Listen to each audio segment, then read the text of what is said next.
किंवा आपण जे बोलतो ते सगळं समजेल. नमस्कार. इंडियन प्लंबिंग असोसिएशननी मला इथे आज बोलायला बोलावलं. त्याच्याबद्दल त्यांचे आभार. आमचे बंधू उदयन श्रोती त्यांनी मला निमंत्रण पाठवलं. ते म्हटले की आपला जो अनुभव आहे पाण्यातल्या क्षेत्रातला, माझा स्वतःचा प्लंबिंग या क्षेत्रामध्ये अनुभव नाही आहे. प्लंबिंगचं मला एक, आपण ज्याला इंग्रजीत ॲप्रिसिएशन म्हणू, की मला जाणीव आहे. त्यातला मी तज्ज्ञ नाही. माझं स्वतःचं शिक्षण जे आहे ते नागपूरला LIT मध्ये झालं. मी केमिकल इंजिनिअरिंग शिकलो.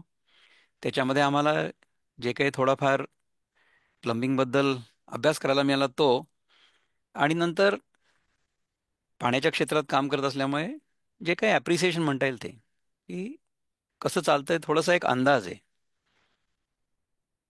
तर माझा जो अनुभव आहे तो मी तुम्हाला सांगेन, आणि याच्या पुढे काय, म्हणजे सस्टेनेबिलिटी या विषयावर मला बोलायला बोलावलेलं आहे.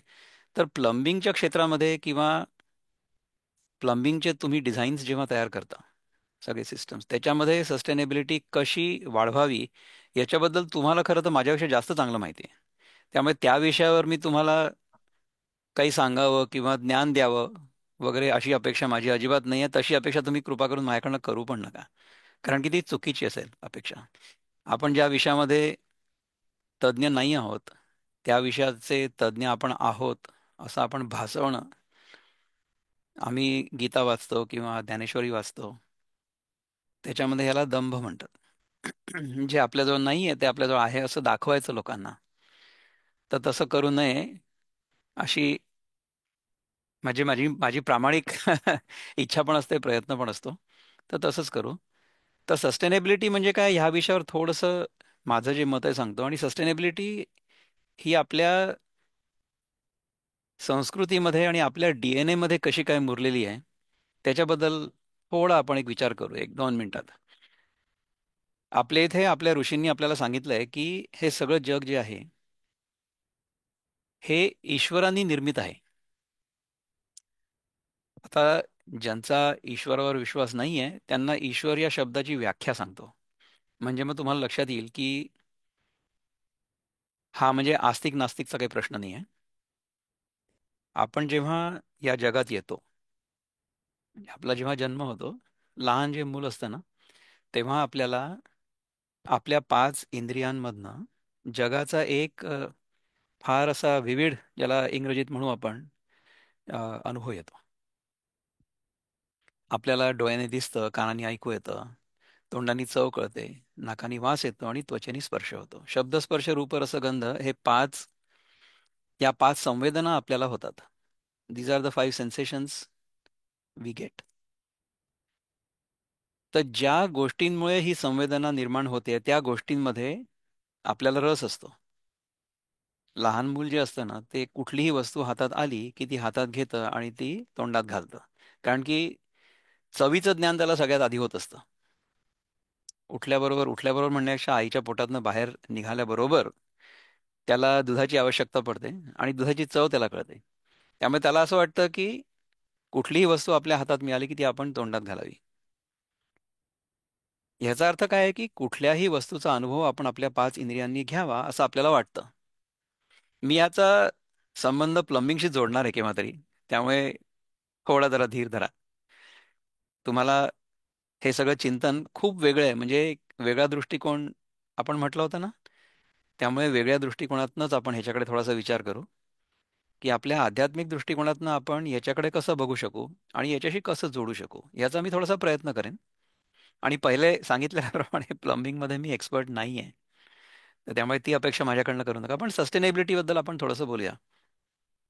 आपल्याला ऋषी सांगतो की ईशावास्यम इदम सर्वम यत्किंच जगत्यान जगत तेन त्यक्तेन भुंजिथा माग्रत कस्य स्विधनम. म्हणजे आपल्याला हे जे सगळं जग दिसतं आहे हे ईश्वरानी ओतप्रोत आहे. ईश्वर ही अशी शक्ती आहे की ज्या शक्तीच्या आधारावर हे सगळं जग सुरळीत चालताना दिसतं. कुठलाही शास्त्रज्ञ असला कुठल्याही देशातला तरी सुद्धा त्याला एक गोष्ट कळते की जग काही नियमांनुसार चालतं. म्हणजे अगदी आपण साधं न्यूटनचं जरी उदाहरण घेतलं, न्यूटननी गुरुत्वाकर्षणाच्या सिद्धांताचा शोध लावला असं म्हणतात. त्याच्या आधी गुरुत्वाकर्षण नव्हतं का? गुरुत्वाकर्षण नेहमीच आहे. गुरुत्वाकर्षण कसं चालतं याचा शोध त्यांनी लावला असं म्हणतात, आणि त्यांनी अनेक प्रकारची गणितं आपल्याला सांगितली आणि ती आपण शिकतो देखील. इंजिनियर्स आहोत ना आपण सगळे, तर आपल्याला शिकवलं जातं. आपण जर जगाकडे सूक्ष्म दृष्टीने बघितलं तर आपल्याला असं लक्षात येईल की जग हे काही नियमांच्या आधारावर चालतं. तुम्ही जेव्हा प्लंबिंगचे डिझाईन्स करता तेव्हा तुम्ही काही लॉज वापरत नाही. मला आठवतं की मी कॉलेजमध्ये होतो तेव्हा आम्हाला एक बर्नॉलीज इक्वेशन, रेनॉल्ड्स नंबर वगैरे अशा प्रकारच्या गोष्टी शिकवल्या होत्या. त्या मी सगळ्या विसरलेलो आहे. मला फक्त नावं लक्षात आहे त्या लोकांची. त्यांच्या आधारावर आपण डिझाईन्स तयार करतो. मी स्वतः केलेले नाहीये कधी, तुम्ही करता म्हणून मी तुम्हाला त्याचं उदाहरण दिलं. तर ह्या रेनॉल्ड्सनी किंवा बर्नॉलीनी किंवा आणखीन कोणी हे सगळे नियम इन्व्हेंट केले? हा, त्यांनी फक्त जगात काय चाललेलं आहे त्याचा अभ्यास केला आणि त्यानुसार सिद्धांत शोधून काढले की हा हे असं केलं की असं होतं, असं केलं की असं होतं, असं केलं की असं होतं. हे सगळं जग जे आहे ना हे कार्यकारण, म्हणजे एखाद्या कारणामुळे काय कार्य होईल त्याचे जे सिद्धांत आहे त्याच्यावर आधारित आहे. म्हणजे अगदी साधी आपली रोजच्या रोजच्या म्हणण्यापेक्षा आपल्या सगळ्यांचा सामान्य अनुभव असेल की सगळ्यांनी विमानाचा प्रवास केला असेल, पुष्कळ लोकांनी केला असेल. तर विमान उडतं कसं? विमान जे उडतं त्याच्यासाठी कोणतरी डिझाईन तयार केलं ना, म्हणजे विमानाचा आकार, म्हणजे त्याची जिओमेट्री, त्यानंतर हवेचा दाब वगैरे वगैरे, ह्या सगळ्या गोष्टी ज्या आहेत ना त्या त्रिकाला बाधित आहेत. म्हणजे कालही तशाच होत्या, आजही तशाच आहेत आणि उद्याही तशाच राहणार आहेत. हे जे सिद्धांत आहे किंवा हे जे नियम आहे, सृष्टीचे नियम, हे सृष्टीचे नियम आपण फक्त समजून घेतो आणि त्यानुसार तंत्रज्ञान तयार करतो. ते जर नियम तसे नसते तर विमान उडल्याबरोबर ते पडलं असतं खाली, नाही का? तर कधी पडेल आणि कधी उडेल अशा प्रकारचं विमान आपण जर बनवलं तर कोणी बसणारच नाही ना त्याच्यात. सृष्टी नियमांनुसार चालते, हा पहिला सिद्धांत आहे. त्या सिद्धांतांना जर आपण समजलो तर आपण त्यानुसार तंत्रज्ञान विकसित करून आपलं जीवन आहे त्याच्यापेक्षा जास्त सुसह्य करू शकतो किंवा सुखी देखील करू शकतो. पण ते फक्त भौतिक जीवनाबद्दल झालं. भौतिक जीवन सुखद असलं किंवा सुखी असलं तर आपण आतून सुखी असू हा नियम नाही. भौतिक जीवन सुखी असलं तर आतलं जीवन सुखी व्हायला मदत होऊ शकते, ही गोष्ट खरी आहे. परंतु आतलं जीवन जास्त दुःखी सुद्धा होऊ शकतं. अशी अनेक उदाहरणं आपल्याकडे आहेत. आपल्याला काय पाहिजे की आपल्याला आपलं जीवन शाश्वत आणि सुखी असावं असं वाटतं. आपल्या इथले कोण असे आहेत की ज्यांना दुःखी व्हावं असं वाटतं? आपण जे काही करतो ते सगळं सुखी होण्यासाठी करतो आणि दुःख दूर करण्यासाठी करतो. प्लंबिंग देखील त्याचाच एक भाग आहे. आपल्याला जर खांद्यावर किंवा डोक्यावर घागरी घेऊन एक एक दोन दोन तीन तीन किलोमीटर नदीजवळ जाऊन पाणी घेऊन घरात येऊन वापरावं लागलं असतं तर त्याच्यामध्ये कष्ट व्हायचे, दुःख व्हायचं. म्हणून आपण हे प्लंबिंगचं सगळं शास्त्र विकसित केलं ना. म्हणजे नदीचं पाणी किंवा विहिरीचं पाणी किंवा तलावातलं पाणी पाईपने आपल्या घरपर्यंत येईल. ही सगळी व्यवस्था आपण केली. कशाने केली? जगातले जे नियम आहेत ते सगळे नियम आपण शिकलो. त्या नियमांचा वापर, त्या सिद्धांतांचा वापर आपण आपले सगळे सिस्टम्स डिझाईन करण्यासाठी वापरला आणि आपलं ते पाणी घरात आलं, है ना? तर आपण आपल्या जीवनात जे काही करू ते सगळं सुखी होण्यासाठी करतो आणि दुःख दूर करण्यासाठी करतो, कष्ट दूर करण्यासाठी करतो. आता प्लंबिंगच्या विषयात सस्टेनेबिलिटी बद्दल तुम्हाला सांगतो की प्लंबिंगमध्ये म्हणजे मी जे शिकलो स्वतः याच्यावर चिंतन करून किंवा स्वतःच्या अनुभवावरून. तुम्ही इमॅजिन करा, तुम्ही विचार करा, कल्पना करा की तुमच्याकडे एक पाईप आहे. म्हणजे आपण आपल्या बागेमध्ये नळीनी पाणी देतो ना झाडांना. कल्पना करा की तुमच्याकडे असा एक पाईप आहे जो तुम्ही पुष्कळ दिवस वापरला नाही आणि त्याच्यामध्ये कचरा जमा झाला. तर काय होतं की इकडनं आपण नळ सुरू करतो आणि तिकडनं पाणी येतच नाही. मग आपण काय करतो की बघतो की कुठे तो कचरा जमा झालेला आहे. तर त्या जागेला आपण समजा धरून ती नळी थोडीशी वाकवली किंवा थोडीशी पिळली किंवा थोडीशी ओढली आणि नंतर मग इकडनं पाणी सुरू केलं की दुसरीकडनं पाणी बाहेर निघतं. अशा प्रकारचा अनुभव तुम्हाला कदाचित आला असेल.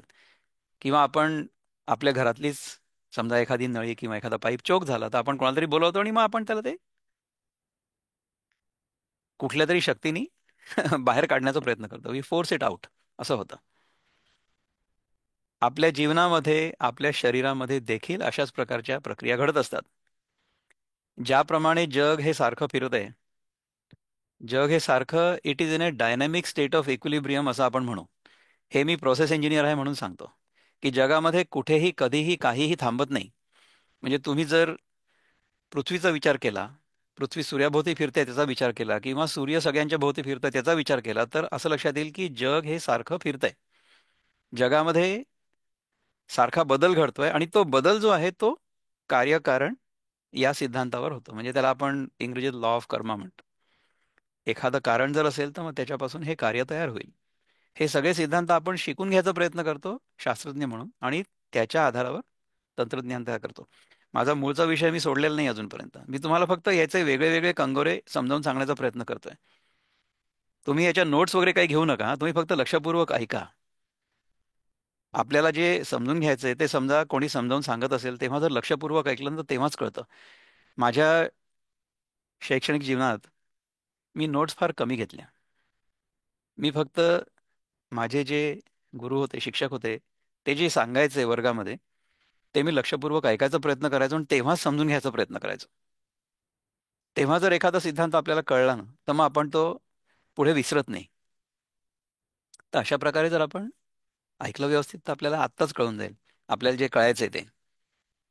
शेवटी आपण नळीचा नळीचं उदाहरण घेतलं ना, तर तसं आपल्या शरीरामध्ये पण घडतं बघा.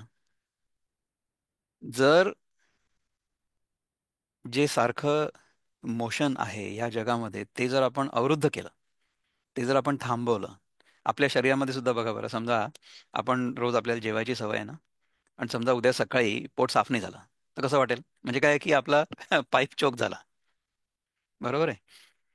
समजा आपण पाणी पित असलो आणि आपल्याला अ, लघवीला जाता नाही आलं, म्हणजे चोक झालं कुठेतरी, तर किती त्रास होईल. किंवा कधी कधी त्याच्यामध्ये ह्या सगळ्या पाईप्समध्ये अवरोध तयार होतो. म्हणजे रक्ताच्या पाईप्समध्ये तयार होतं, त्याला कोलेस्ट्रॉल म्हणतात किंवा प्लाक म्हणतात. किंवा समजा ॲलिमेंटरी कॅनलमध्ये झाला तर त्याला अन्ननलिका मराठीत, तर त्याच्यामध्ये अवरोध निर्माण झाला त्याला आपण कॉन्स्टिपेशन म्हणतो किंवा बद्धकोष्ठ म्हणतो. किंवा आपल्याला समजा श्वास घेण्यामध्ये अवरोध निर्माण झाला तर त्याच्यामध्ये त्याला आपण दमा म्हणतो, दम लागतो आपल्याला. अशा प्रकारच्या गोष्टी घडतात. तर आपण कुठेही कुठल्याही प्लंबिंगमध्ये अवरोध निर्माण होऊ नये याच्यासाठी प्रयत्नशील नेहमी असायला पाहिजे. तसं जर राहिलो तर आपण शाश्वत जीवन जगू शकू. वी विल बी सस्टेनेबल, नाही का? तर ही सस्टेनेबिलिटी जी आहे ही प्लंबिंगमध्ये पण आहे, जगामध्ये पण आहे, आपल्या शरीरामध्ये पण आहे, आपल्या मनामध्ये पण असते. आपल्या मनामध्ये समजा एखादा विचार येऊन बसला आणि तो जर सारखा तिथेच राहिला, त्याच्यातून आपण बाहेर पडू नाही शकलो तर आपलं मन तिथे अडकून जाईल. असं होतं बघा. आणि जिथे कुठे जे काही अडेल, जिथे कुठे जो काही अवरोध निर्माण होईल, त्या अवरोधामुळे जे नैसर्गिक चक्र आहे,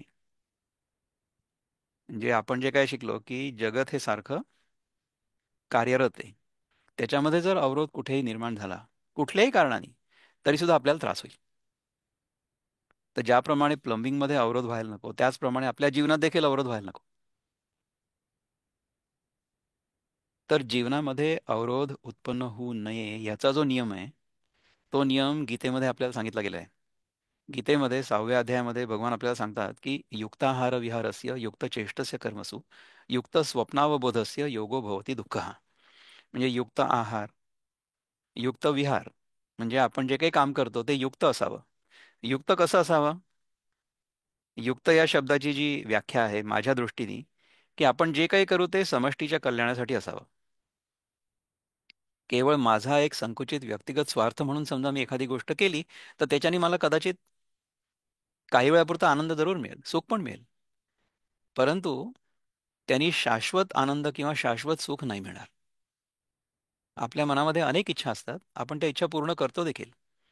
परंतु एखादी इच्छा पूर्ण झाली की तेवढ्यापुरतं आपल्याला बरं वाटतं आणि त्याच्यानंतर दुसरी इच्छा मनामध्ये उत्पन्न होते.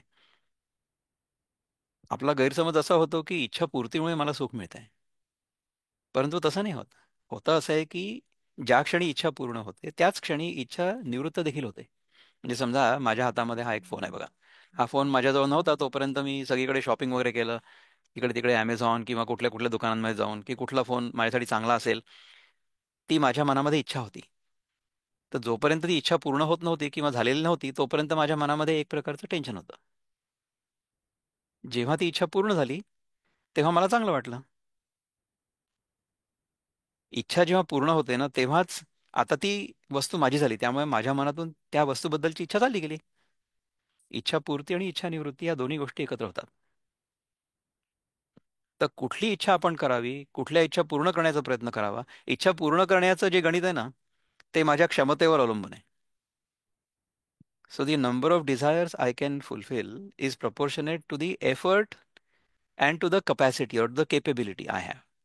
बरोबर आहे. हे समजा आपण न्यूमरेटर असं समजू आणि डिनॉमिनेटर मध्ये आपण काय म्हणू, रेघेच्या खाली, की माझ्या मनातल्या इच्छा. त्याला काही अंतच नाही. हे इकडे सुख आहे. सुख म्हणजे काय की किती इच्छा माझ्या पूर्ण झाल्या आणि किती इच्छा माझ्या मनामध्ये आहेत. याचं जे गणित आहे याला सुख म्हणतात. असं माझ्या आजोबांनी मला शिकवलं होतं लहानपणी. तर आता हे जर तुम्हाला मोठं करायचं असेल तर तुमचं जे न्यूमरेटर आहे ते मोठं करा, म्हणजे इच्छा जास्त जास्त पूर्ण करा, किंवा खालच्या ज्या इच्छा आहेत त्या कमी करा. या दोनपैकी एक करावं लागेल ना, म्हणजे तुम्ही सुखी व्हाल. तर वरचं जे आहे ते आपल्या क्षमतेवर अवलंबून आहे आणि खालचं जे आहे ते आपल्या मनावर, कल्पनेवर अवलंबून आहे. हे आपण किती करू शकू. असं जर झालं, हे गणित जर सुटत नसलं, तर मग आपल्या मनामध्ये अवरोध निर्माण होईल.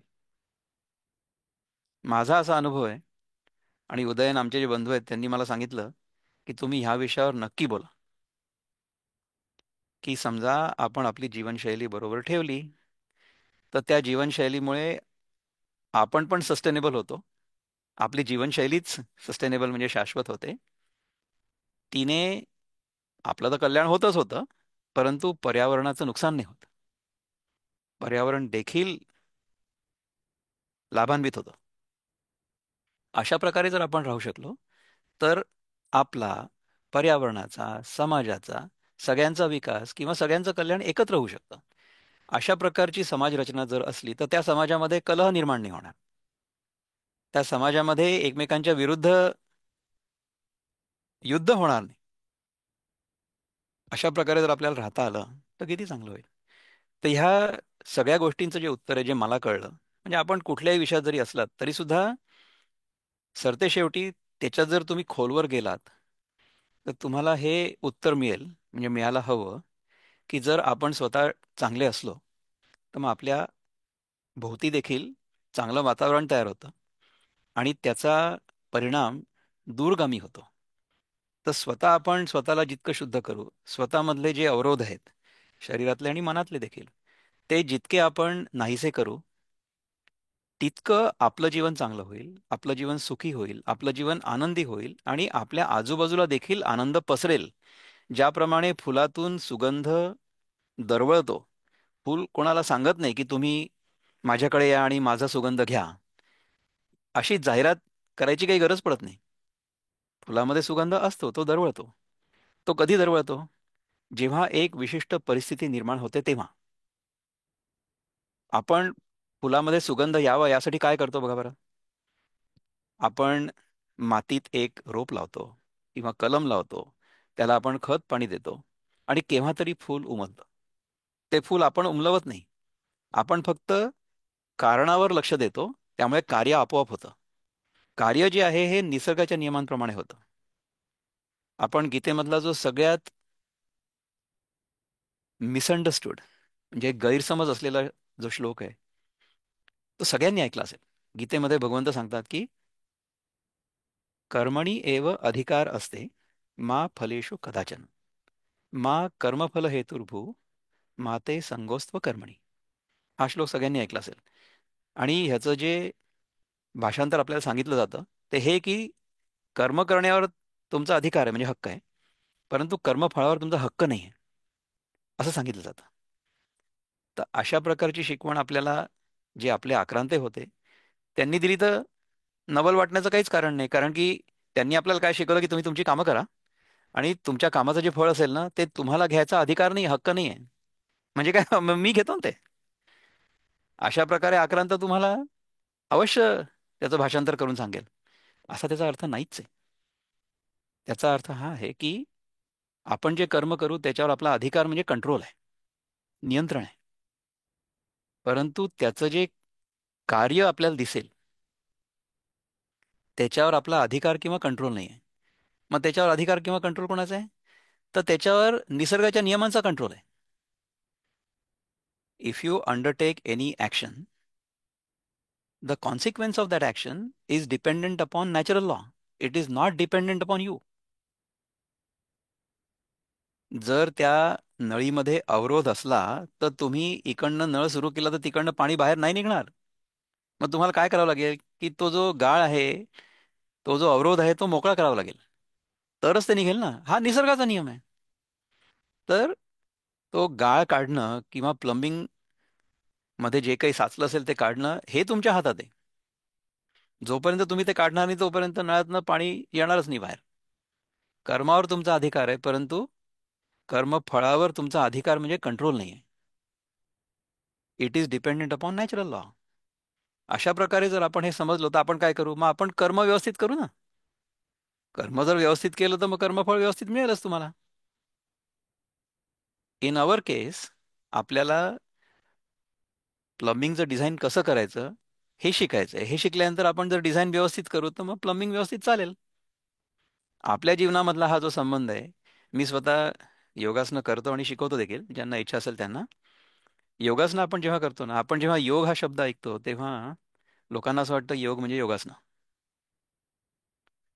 तर योगासनं म्हणजे योग नाही आहे. योगासनं हा योगामधला फार छोटा छोटा भाग आहे. छोटा भाग आहे. त्याच्यामध्ये आपण हेच काम करायचा प्रयत्न करतो की तुम्हाला ते नळीचं उदाहरण सांगितलं ना, त्याप्रमाणे आपण योगासनांमध्ये आपल्या शरीरातल्या नळ्या सगळ्या पिळतो किंवा ताणतो किंवा त्यांना मोकळा करण्याचा प्रयत्न करतो. त्यामुळे आपलं शरीर व्यवस्थित चालतं. आपण समजा आपल्या स्वतःच्या जीवनशैलीमध्ये योग आणला तर आपल्या शरीरामधलं प्लंबिंग व्यवस्थित चालू शकतं. हा माझा स्वतःचा अनुभव आहे, म्हणून मी तुम्हाला सांगतो. दुसरं एक गोष्ट म्हणजे जे मला उदयननी बोलायला सांगितलं होतं की मी प्रोसेस इंजिनियर आहे स्वतः. तर प्रोसेस इंजिनिअरिंगमध्ये कसं असतं बघा की एखादा प्रोसेस समजा आपल्याला डिझाईन करायचा असेल ना आणि त्याच्यातनं आपल्याला काहीतरी बाहेर काय निघणार आहे आउटपुट ते अपेक्षित आहे. तर जर त्या प्रोसेसमध्ये आत जाणाऱ्या वस्तू जर चांगल्या असल्या तर बाहेर निघणारी वस्तू चांगली असेल. तुमच्या प्लंबिंगमध्ये सुद्धा बघा तुम्ही की तुम्ही समजा तुमचा जो सगळा सिस्टम आहे तो शुद्ध पाण्यासाठी ड्रिंकिंग वॉटरसाठी जर डिझाईन केलेला असेल आणि त्यातनं तुम्ही वेस्ट वॉटर टाकलं तर त्याच्यामध्ये गाळा जमा होईल. म्हणजे काय झालं की तुमच्या सिस्टममध्ये the inputs are not pure. आत येणाऱ्या वस्तू जर शुद्ध नसल्या तर मग तुमचा जो काही सिस्टम आहे तो दूषित होऊ शकतो, खराब होऊ शकतो. तर मी जो स्वतःवर प्रयोग केला आणि अनुभव घेतला, Udayan has been witness to that, की आपल्या शरीरामध्ये आपण जी काही वस्तू घालत असू ती जर आपण शुद्ध केली तर आपलं शरीर शुद्ध होतं आणि त्यातनं बाहेर निघणाऱ्या ज्या वस्तू आहेत त्या पण शुद्ध असतात. तर हा जो प्रयोग आहे याला मी आहारशुद्धी ते चित्तशुद्धी ते स्वतःच्या स्वरूपाची ओळख अशा प्रकारचं नाव दिलं. आणि अशा प्रकारचं प्रशिक्षण म्हणता नाही येणार, पण आमचा जो अनुभव आहे तो आम्ही आमच्यासोबत जे लोक जोडले जातात त्यांना करून देतो त्याची ओळख. आणि मग त्यांना प्रेरित करतो की तुम्ही अशा प्रकारे आपली जीवनशैली ठेवा, म्हणजे मग तुम्हाला स्वतःला उत्तम आरोग्याचा तर अनुभव येईलच येईल. तुमचं मन पुष्कळ शांत होईल. तुम्ही जे काही काम करत असाल ते खूप चांगलं कराल. तुमची जीवनशैली शाश्वत होईल.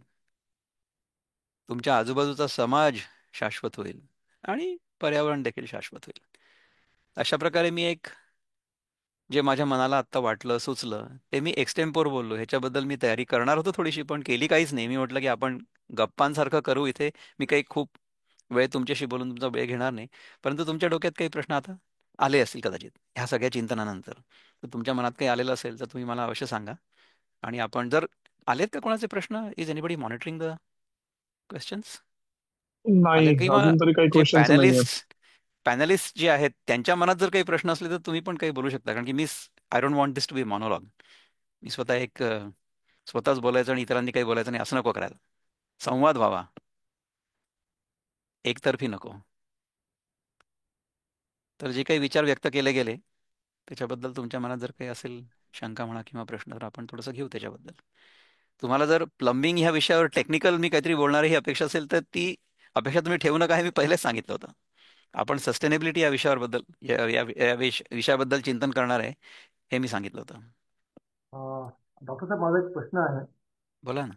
अं, असं असतं की जीवनामध्ये आपण खूप काही कमवतो, खूप काही गोष्टी साध्य करायचा प्रयत्न करतो. परंतु कधी कधी आम्ही काय आम्ही बघतो स्वतःमध्ये सुद्धा, आणि केव्हा कुठे थांबायचं हे काही कळत नाही. तर बरोबर ह्याच्याविषयी आहे. तुम्ही काय सांगाल? कधी थांबायला पाहिजे आपण? खूपच सुंदर प्रश्न आहे हा. आणि ह्याच्यावर जर आपण थोडंसं चिंतन केलं ना, तर मी तुम्हाला छोट्याशा उदाहरणावरनं सांगायचा प्रयत्न करतो आणि मग तो आपण एक्सटेंड करायचा प्रयत्न करू. की समजा मी उत्तम आरोग्यवान आहे, मला चांगला हेल्दी आहे, मला भूक लागलेली आहे आणि माझ्यासमोर उत्तम अन्न ठेवलेलं आहे. तर ट्रकभर जरी अन्न ठेवलेलं असेल तरी सुद्धा मी खाऊ किती शकेन? जेवढी माझी क्षमता असेल, जेवढी माझ्या पोटाची क्षमता असेल तेवढंच खाता येईल ना मला. मी तुम्हाला जो श्लोक सांगितला ना आता, युक्ताहार विहारस्य युक्त चेष्टस्य कर्मसु युक्त स्वप्नावबोधस्य योगो भवती दुःखा. मी तुम्हाला याचं पूर्ण ट्रान्सलेशन करून सांगतो की युक्त आहार म्हणजे आपण काय, आहार म्हणजे नुसतंच जेवण नाही, परंतु पाचही इंद्रियांनी आपण जगाचा केवढा उपयोग करतो, उपभोग घेतो किंवा इंडल्ज करतो, युक्त असायला पाहिजे. युक्त आहार विहारस्य म्हणजे काय करतो आपण जगामध्ये, युक्त विहार. युक्त चेष्टस्य कर्मसु म्हणजे आपण जे काही कर्म करत असू, जे काही चेष्टा करत असू जगामध्ये, त्या युक्त म्हणजे योग्य, त्या कशा असायला पाहिजे की त्याच्यामध्ये फक्त आपला स्वार्थ नको, म्हणजे समाजाचं किंवा समष्टीचं देखील कल्याण त्याच्यामध्ये निहित असावं. कारण की आपण एक समष्टीचा भाग आहोत. मी नेहमी म्हणतो की we are not apart from nature, we are a part of nature. आपण या पर्यावरणाचा एक भाग आहोत. म्हणजे आपलं जे भौतिक जीवन आहे ते सगळं या निसर्गावर अवलंबून आहे. म्हणजे जर हवाच नसली बाहेर शुद्ध, तर आपण श्वास नाही घेऊ शकणार. पाणी जर शुद्ध नसलं तर आपण काय पिणार? अन्न जर शुद्ध नसलं तर आपण काय खाणार? म्हणजे आपण पर्यावरणाशी जितके निगडीत आहोत ते आपल्याला समजत नाही. आपल्याला असं वाटतं की आपण पर्यावरणावर प्रभुत्व गाजवतो. तसं नाही आहे, आपण पर्यावरणाचा एक घटक आहोत. पर्यावरणामध्ये प्रत्येक घटकानी, जसं तुमच्या इथे इंडस्ट्रीज असतील ना, तर त्याच्यामध्ये जे मशीन असतं ना, त्या मशीनमधला प्रत्येक जो पुर्जा असतो, प्रत्येक जो भाग असतो, त्यांनी त्याचं काम व्यवस्थित करावं अशी अपेक्षा असते. म्हणजे त्यातला एखादा छोटासा पुर्जा जरी असला, समजा त्या मशीनपासून वेगळा झाला, म्हणजे समजा आता एक माझ्या मागे हे चित्र दिसतंय बघा, समजा हे मशीन, हे प्लंबिंगचं चित्र काढलंय मी, पण एखाद्या मशीनमध्ये समजा एखादा नट बोल्ट असला कुठेतरी, आणि तो जर नट बोल्ट पडला खाली, तर काय होईल? की आपण त्याला फेकून देऊ, कारण की तो त्याचा भाग नाही आता, आणि तिथे आपण नवीन नट बोल्ट लावू. जोपर्यंत आपण स्वतःला म्हणजे भौतिक जे आपलं जीवन आहे तो समाजाचा एक घटक म्हणून त्याच्याकडे बघत नाही आणि त्याच्याकडे तशा प्रकारे व्यवहार आपला होत नाही समाजाच्या प्रती, तोपर्यंत आपल्याला समाजातनं काढून टाकलं जाईल.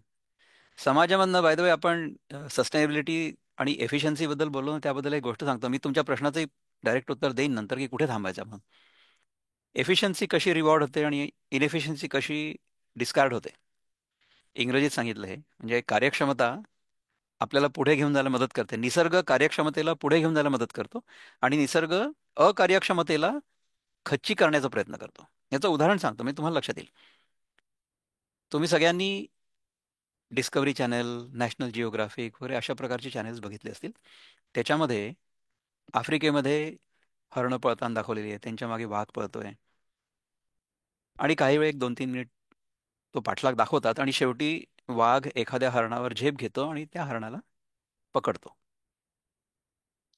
आणि नंतर मग ती रील संपते. तर ह्याच्यामध्ये होतं काय बघा, की कुठलं हरिण पकडलं जातं की जे सगळ्यात कमी कार्यक्षम आहे, the least efficient specimen amongst that group is sacrificed. आता त्या हरणाच्या दृष्टिकोनातून हा जो परिणाम घडला तो फार वाईट होता, कारण की त्याचा जीव गेला. परंतु समष्टीच्या दृष्टीने जर विचार केला, पर्यावरणाच्या दृष्टीने विचार केला, इकोसिस्टम परिवेशाच्या दृष्टीने जर विचार केला, तर त्यांनी काय केलं, निसर्गाने काय केलं, निसर्गाने अकार्यक्षमता जी होती ती खच्ची केली, तिचा नाश केला. आणि कार्यक्षमता जी होती ती पुढे नेली. कारण की निसर्गाला उत्क्रांत व्हायचंय ना. Nature wants to evolve. So evolution depends upon encouraging the efficient and discouraging or eliminating the inefficient. तर आपल्याला समजा आपला जो काही उद्योग असेल तो कार्यक्षमतेने पुढे न्यायचा असेल, तर जे लोक कार्यक्षम आहेत, जे लोक त्याला हातभार लावू शकतात, त्यांना आपण उत्तेजन द्यायला पाहिजे. आणि जे लोक आपल्या उद्योगाला मदत करू शकत नाही, त्यांना आपण निलंबित करायला पाहिजे, नाही का? हा तर आपण देखील समजा आपण व्यावसायिक असू तर अशा प्रकारे विचार अवश्य करू. तर हा जो विचार आहे की कार्यक्षमता आपल्याला पुढे नेईल आणि अकार्यक्षमता आपल्याला मागे खेचेल, तर ह्या निसर्गाच्या वर्गामध्ये आपला पहिला नंबर यायला पाहिजे की 50वा नंबर यायला पाहिजे, हे आपण ठरवायला पाहिजे, नाही का? जर आपला 50वा नंबर आला तर आपल्याला मास्तर म्हणतील की तुम्ही पुढच्या वर्षी ह्याच इयत्तेत बसा, पलीकडच्या इयत्तेत जाऊ नका. निसर्ग काय करतो माहितीये का, की समजा आपण मनुष्य देहामध्ये आलेलो आहोत आणि मनुष्यासारखे नाही राहिलो, तर निसर्ग काय करेल की आपल्याला पुढच्या वेळेस मनुष्याच्या ऐवजी जो देह असायला पाहिजे तोच देईल. म्हणजे काय की मागच्या इयत्तेत घालेल. तर तसं नको व्हायला. मनुष्य झाल्यानंतर आपल्याला हे कळायला पाहिजे की आपण जे काही करतो आहोत त्याचा उपयोग आपण फक्त एका सीमेपर्यंत करू शकतो. कुठल्याही गोष्टीचं, जसं मी तुम्हाला जेवणाचं उदाहरण दिलं, की आपल्या पोटाची जेवढी क्षमता आहे तेवढंच आपण त्याचा उपयोग करू शकतो, राईट? तर हे जीवनातल्या प्रत्येक गोष्टीबद्दल आहे. आता तुम्ही, मी पर्यावरणाचा एक शास्त्रज्ञ असल्यामुळे मी पर्यावरणाकडे बघतो, निसर्गाकडे बघतो, निसर्गामध्ये काय चाललंय त्याच्याकडे बघतो. तर निसर्गामध्ये तुम्ही बघाल की मनुष्य प्राणी सोडून दुसरा कुठलाही प्राणी जो असेल ना, तो त्याच्या आवश्यकतेपेक्षा अधिक कधीही काहीही ग्रहण करत नाही आणि वस्तू जमा तर बिलकुलच नाही करत. मनुष्य हा एकच प्राणी आहे की जो आपल्या आवश्यकतेपेक्षा अधिक ग्रहण पण करतो आणि जमा पण करतो. ह्याला इंग्रजीमध्ये ग्लटनी म्हणतात, ग्लटनी. आणि होर्डिंग. ग्लटनी म्हणजे इटिंग मोर दॅन नेसेसरी आणि होर्डिंग म्हणजे collecting things more than necessary. वस्तूंचा संग्रह तो किती करावा हे आपल्या क्षमतेवर आणि आपल्या सामाजिक दायित्वावर देखील अवलंबून आहे.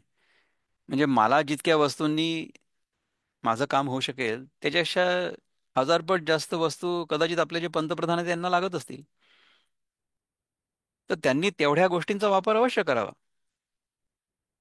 मला तेवढ्या गोष्टींची गरज नाही, त्यामुळे मला तेवढा वापर करायची काही गरज नाही. तर माझ्या दृष्टीने किंवा माझ्या जीवनासाठी ज्या ज्या गोष्टी उपयोगी आहेत, कशा करता, मला स्वतःला कार्यक्षम बनवण्यासाठी, तेवढ्या गोष्टींचा उपयोग जर मी केला, तेवढ्याच गोष्टींचा जर मी उपयोग केला, इतर गोष्टींचा उपयोग मी नाही केला, तर मी जास्त कार्यक्षमतेने कार्य करू शकेन. तर ही जी लिमिट आहे ही प्रत्येकाने ठरवायची आहे आपली आपली. आपल्याला ज्या भौतिक साधनांची आवश्यकता आहे ना ती फारच कमी आहे. परंतु आपल्या मनामध्ये अनेक कल्पना असतात की माझ्याजवळ जर एवढ्या गोष्टी जमा झाल्या तर मी मोठा होईन, किंवा मला समजा एवढ्या डिग्र्या मिळाल्या किंवा माझा जर मान सन्मान झाला समाजामध्ये तर मी मोठा होईन. अशा प्रकारची जी कल्पना असते ना त्या कल्पनेला काहीच अंत नाही. त्याच्यापासून आपण स्वतःला सावध ठेवणं फार आवश्यक आहे. तर तो विचार प्रत्येकाने करावा आणि त्याच्यासाठी उत्तरं गीतेमध्ये दिलेली आहेत. तर गीतेचा अभ्यास देखील मी स्वतः करतो आणि माझ्यासोबत अनेक माझे जे बंधू भगिनी आहेत ते करतात. आठवड्यातनं 2दा करतात. तुम्हाला गीतेच्या विषयावर, पर्यावरणाच्या विषयावर, शाश्वत जीवनाच्या विषयावर कुठल्याही प्रकारचे जर प्रश्न असले किंवा आपलं जीवन कसं चालवावं आपण, स्वतःचं वैयक्तिक जीवन, लाईफस्टाईल, जीवनशैली ह्याच्याबद्दल जर काही प्रश्न असलेत ना मला तुम्ही अवश्य कळवा. आणि त्याच्याबद्दल मी कोणाशीही कधी चर्चा करायला अवश्य तयार आहे. मला तुम्ही व्हॉट्सॲपवर मेसेज पाठवू शकता. माझा व्हॉट्सॲपचा मेसेज तुम्ही या सगळ्या ग्रुपला पाठवलं तरी काही हरकत नाही. म्हणजे I can send this to everybody. मला अवश्य तुम्ही कळवा आणि मग त्याच्याबद्दल आपण चर्चा करू शकतो. तर तुम्ही हा प्रश्न विचारला, थँक्यू. आणखी कोणाला काही प्रश्न किंवा काही आहे का कोणी? टाईप रुपेशजी तर कोणी आपल्याकडे करून आहेत काही काय पाठवायला प्रश्न? दिसत नाही मला, की दिसतंय का आपल्याला? हो हो, रुपेशजी आपले काही प्रश्न आहेत इकडे? हो, आय एक थिंक प्रश्न. चॅटबॉक्समध्ये काही प्रश्न आहेत. आहेत का? अं, हो. चंद्रशेखर खापरे त्यांनी विचारलंय की how can sustainability and whatever you have advise be measured. हा. Very good, very good, excellent. खूप छान प्रश्न आहे हा. की मी अजून एक प्रश्न आहे त्यांचाच आहे अजून एक, की बाबा म्हणजे every person is different and the solution have to be customize. Yes, याच्यावरती जरा तुम्ही ऍब्सोल्युटली. जर तुमचं ओपिनियन दिलं तर जरा बरं पडेल. संपूर्णपणे मी आत्ता इनफॅक्ट ह्या दुसऱ्या प्रश्नाचं उत्तर आता येऊनच गेलं. मी तुम्हाला हेच सांगितलं ओके. की मला बरोबर. माझं जीवन चालवण्यासाठी कमी गोष्टींची, कमी संसाधनांची आवश्यकता आहे. परंतु पंतप्रधानांना याच्याशी जास्त संसाधनं लागतील. तर त्यांनी त्यांचा वापर अवश्य करावा. मला जेवढी पाहिजे तेवढी मी वापरायला पाहिजे. तर हे जे तारतम्य आहे, की मला किती गोष्टींची आवश्यकता आहे, मी जे काही करतोय ते कार्यक्षमतेने करण्यासाठी मला कशाची आवश्यकता आहे, हे मीच ठरवण्याची आवश्यकता आहे. ह्याच्यासाठी दुसरं कोणी सांगायला पण नको आणि त्याच्याबद्दल आक्षेप पण नको घ्यायला. आता मला समजा असं वाटलं की अरे पंतप्रधानांकडे स्वतःचं विमान आहे, तर ते माझ्यासाठी पण असावं, तर ती चुकीची आहे अपेक्षा. असं आहे. तर हे झाल्यानंतर पहिला जो प्रश्न होता की हे मेजर कसं करायचं, हाऊ टू मेजर इट. कसं असतं बघा की जगामध्ये ज्या काही गोष्टी आपण मेजर करतो ना, त्यातच सगळेजण एकत्र करतात किंवा त्याचे दंडक किंवा मानक ठरलेले आहेत. परंतु मला स्वतःला आतून कसं वाटतंय ह्याचं मानक काय आहे? याचं मानक हेच आहे की मी तुम्हाला जे आधी सांगितलं ना गणित, की माझं सुख म्हणजे माझ्याजवळ किती वस्तू आहेत आणि मला किती वस्तू पाहिजेत. तर किती वस्तू आहेत याचं गणित म्हणजे की माझी काय क्षमता आहे किंवा मी किती पुरुषार्थ केला त्याच्यावर अवलंबून आहे. आणि खालचं जे आहे ते माझ्या कल्पनेवर अवलंबून आहे. जर तुम्हाला हे इन्फिनिट करायचं असेल, अनंत, तर हे खालचं जे आहे ना ते शून्य करावं लागेल. माझ्या मनात जर इच्छा अजिबात नसल्या, तर मी अनंत सुखी असेन नेहमी. तर माझ्या मनातल्या ज्या इच्छा आहेत ना, त्या इच्छा समजा युक्ताहार विहारस्य या सिद्धांतांवर सिद्धांतावर आधारित असल्या, की मला ज्या गोष्टीची आवश्यकता आहे, what ever things I require for running my life, only that I will pursue. आणि त्या देखील मी कमी करण्याचा प्रयत्न करेन. हे शाश्वत जीवन आहे. आणि अशा जीवनाचा जो सिद्धांत आहे किंवा अशा जीवनाचे जे मूलमंत्र आहेत ते सगळे आपल्या संस्कृतीमध्ये आपल्याला आपल्या डीएनए मध्ये आलेले आहेत. तर जे आपल्याला मिळालेलं आहे ते तर आपण विसरायला नकोच नको. आणि जे चुकीचे सिद्धांत आपल्या डोक्यामध्ये लोकांनी भरवून ठेवलेले आहेत, की तुम्ही जगामध्ये समजा हे केलं ते केलं तर त्याच्यामुळे तुम्ही जास्त सुखी व्हाल, तर त्याच्यापासून आपल्याला स्वतःला वाचवायचं आहे. तुम्ही जर चांगलं काम केलं, तुम्ही जर निस्वार्थ सेवा केली, तुम्ही जर खूप मोठं होण्याचा प्रयत्न नाही केला, तर तुम्ही आपोआप होऊनही जाल. परंतु त्याच्यामध्ये अडकायला नको, त्याच्यामुळे हुरळून जायला नको. हे आपलं मन शांत ठेवण्यासाठी आवश्यक आहे. नाहीतर आपण त्याच्यात अडकून जाऊ. तर प्रत्येकाने ही सीमा जी आहे ती स्वतः ओळखायची आहे आणि ह्याचं जे मेजर आहे, ह्याचं जे मानक आहे, ते म्हणजे माझं मन जास्त जास्त जास्त जास्त शांत होतं. जे करण्याची आवश्यकता आहे ते करण्याचा उत्साह माझ्यामध्ये नेहमी असतो. त्याच्यामुळे मला काय मिळेल ह्याच्याकडे माझं लक्ष नसून मी जे करतोय ते चांगलं होतंय की नाही ह्याच्याकडे माझं लक्ष असेल. आणि ते देखील मी करतोय ही माझी भावना नसेल. ते देखील निसर्गाच्या नियमांप्रमाणे होतंय. म्हणजे भगवंत एका तिसऱ्या अध्यायात सांगतात की प्रकृते क्रियमाणानी गुणै कर्माणि सर्वशः अहंकार विमूढात्मा कर्ताहमिती मन्यते. म्हणजे निसर्गामध्ये प्रकृतीमध्ये ज्या काही घटना घडतात, ज्या काही क्रिया घडतात, त्या सगळ्या प्रकृतीच्या नियमांनुसार, गुणांच्या नियमांनुसार घडतात. परंतु आपल्याला असं वाटतं की आपण करतोय. तर या भ्रमातून आपण मोकळं व्हायला पाहिजे. आपण अर्थात कुठलेही काम करताना खूप चांगलं आपल्या हातून कसं होईल, चांगल्यातलं चांगलं कसं घडू शकेल, ते आपण अवश्य करावं. परंतु ते देखील निसर्गाच्या नियमांप्रमाणे घडतंय. ते करण्याची प्रेरणा सुद्धा मला भगवंताकडनं मिळते. म्हणजे भक्तीच्या दृष्टीने विचार केला तर. तर अशा प्रकारे समजा आपण राहिलो तर आपलं मन खूप शांत राहतं. खूप शांत राहतं. तर आपली ही शांती दिवसेंदिवस वाढते की नाही हे त्याचं प्रमाण आहे. आणि हे आपल्याला स्वतःलाच कळतं. हे दुसरं कोणाला म्हणजे कसं आहे की आता समजा तुम्ही मला विचारलं की माझ्यासमोर एवढं अन्न आहे, हे मी खाल्लं आता, तर माझं पोट भरलंय की नाही हे तुम्ही मला सांगा. तर हे मी कसं काय सांगू? तर ह्याचा जो मेजर आहे ह्याचं जे मान आहे हे मलाच कळायला पाहिजे. So I understand from within whether I am feeling peaceful or not. आपल्या मनाची जी शांती असते ना ती वाढते. हे त्याचं मेजरमेंट आहे. थँक्यू. आणखीन काही प्रश्न आहे का? हा, दिलीप पाटील सरांनी हात वरती केला होता. दिलीपजी, बोला. म्यूट करा आणि प्रश्न विचारा प्लीज.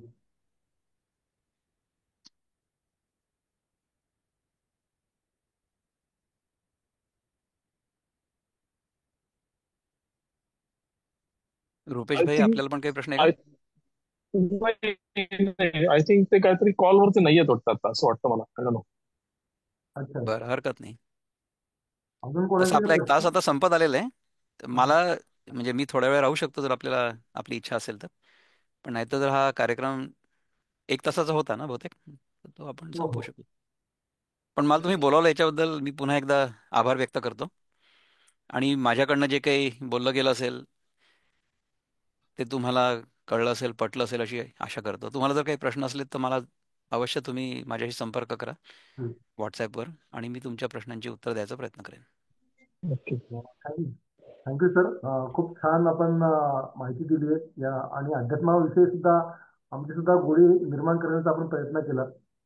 जसं तुम्ही मगाशी सांगितलं की सुगंधी फुलाकडे सर्वच असतात, तसंच उदयन शेट्टी सरांनी तुमच्यापर्यंत पोहोचलेत, म्हणजे तुमचा सुवास असा होता की तुमच्या त्या फुलाकडे ते आकृष्ट झालेत. तर मी उदयन शेट्टी सरांना पुढचे सूत्र त्यांच्या हातात मी देतो. Over to Udayanji. नमस्कार. माझा आवाज येतोय का? कारण इथे नेटवर्क खूप अनस्टेबल आहे. नाही नाही, येत आहे येतोय आवाज. येतोय, तुमचा आवाज अगदी क्लिअर होतोय. हा, कारण मध्ये मध्ये तो व्हिडिओही गायब होतोय आणि मला विक्रमदादांनी सांगितलेलं पुष्कळ सारं मिस आउट मध्ये मध्ये झालं आहे. म्हणून मला लक्षात येत नाहीये की माझा आवाज पोहोचतोय की नाही नाही. नाही, उदयनजी येतोय, आपला आवाज व्यवस्थित येतोय. Okay okay. तर इंडियन प्लंबिंग असोसिएशनचे सगळे पदाधिकारी, विक्रमदादा आणि माझे IPAचे आणि इतर प्लंबिंगशी संबंधित असणारे बंधू भगिनी, आपण सर्वजण या कार्यक्रमात सामील झाला, याच्याबद्दल IPA तर्फे मी सगळ्यांचे आभार मानतो. स्पेशल थँक्स टू विक्रमदादा. विक्रमदादाला ऐकायला कधी कधी मला असं वाटतं की आमच्या व्हॉट्सअप कॉलवरती एक एक दीड दीड तास मी बोललेलो आहे त्याच्याशी. तो एक ज्ञानाचा भंडार आहे आणि विक्रमदादाला ऐकताना नेहमीच एक वेगळा अनुभव येतो. आणि त्याचं 10 मिनिटाच्या बोलण्यानंतर मला 10 दिवस लागतात समजून घेण्यासाठी तो काय सांगितलंय त्यांनी ते. विक्रमदादा धन्यवाद. आणि आय याच्यावर मी माझे 2 शब्द संपवतो. आणखी विक्रम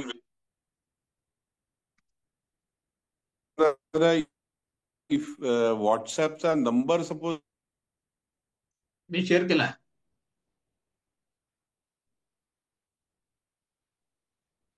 मी नंबर शेअर केलाय म्हटलं ग्रुप. शेअर केला सगळ्यांबरोबर. Hello hello. अच्छा. मग मग सगळ्यांना कनेक्ट करण्यास आणखीन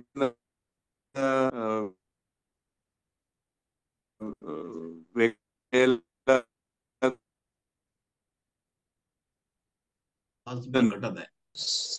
सर तुमचा आवाज थोडासा आय थिंक हे होतोय. आय थिंक नेटवर्कचा इश्यू आहे का? हा हा, बहुतेक रेंजचा इश्यू असल्यामुळे यांचा हा आवाज आपण ऐकू शकत हा, नाही. करेक्ट यावं ही करेक्ट. आमची विनंती. थँक्यू. हॅलो हॅलो नमस्कार, धन्यवाद. हॅलो हॅलो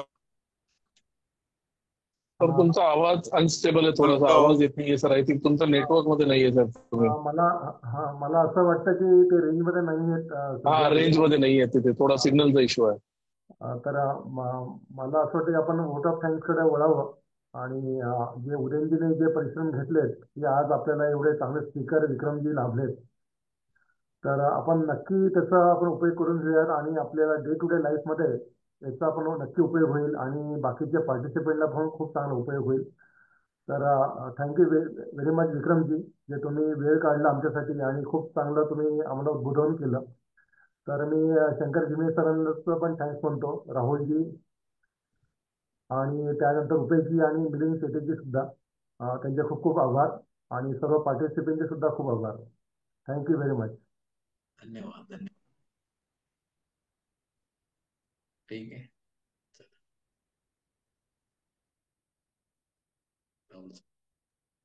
आपण रेकॉर्डिंग आता बंद करू शकतो. आपलं प्रबंधन रेकॉर्डिंग हे करून टाका. हा केलं, बंद झाला आता.